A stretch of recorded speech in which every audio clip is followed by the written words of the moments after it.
third album from City Girls, City on Lock.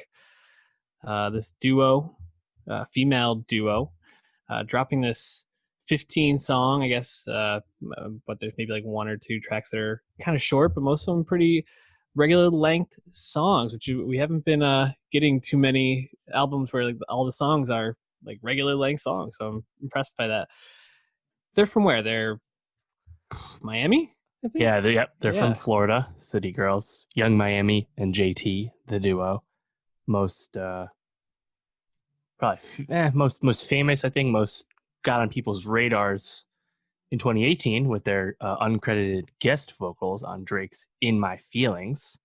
Fuck that Netflix and chill. What's your net worth? And then, of course, they've had some of their own hits since then, like "Act Up" and "Twerk" with Cardi B. And interesting thing about this album, not on my radar, not really on anybody's radar, because it was not supposed to come out on Saturday.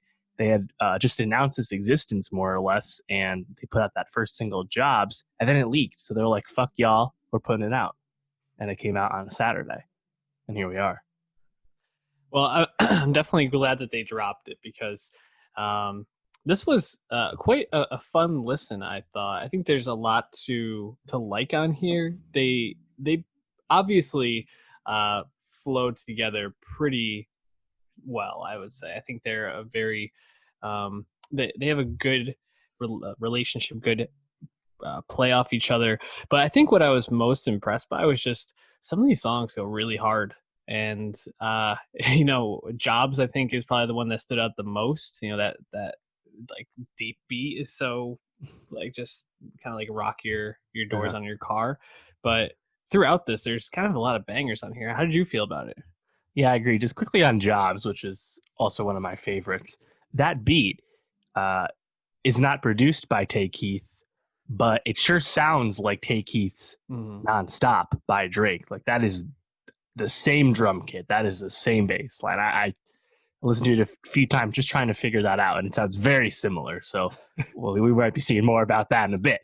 But yeah, they go hard, and they've had great chemistry. And I'm kind of impressed at the way the still rising stardom of City Girls has been handled, because they're signed to Quality Control, an album that or label that is made their name on flooding the zone with lots and lots of projects, namely like Migos and Lil Baby. They didn't do that with City Girls because JT was arrested and in serving a jail sentence for credit card fraud, basically right around the time they started blowing up, and they kind of just rode that out. And Young Miami had a kid, and now they're both JT's out, and they're like ready to go again. And it sounds like no time has been wasted.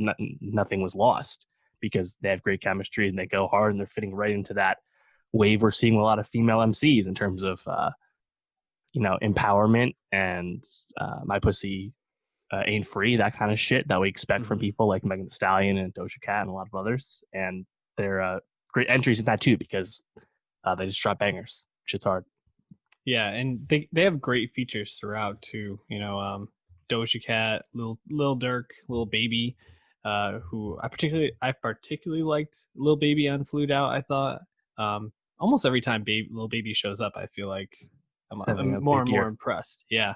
And what feature stood out most to you, though? So I like Doja Cat on Pussy Talk because Doja Cat has her own brand of this lyrical content, but actually flowed together quite well. But I think Lil Durk on City on Lock sounded great.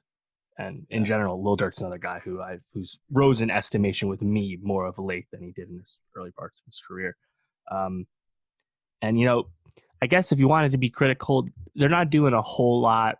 They didn't do on their other two projects. There's a little bit of like some choruses here and there, but more or less it's kind of the same stuff. And in a sense, their flows are pretty repetitive, I guess. I don't know if it's necessarily a problem, but I don't know if they have the same like top tier technical ability that say like Megan does. But either way, they make lots of I think songs that can connect with people just because the lyrics are actually pretty relatable.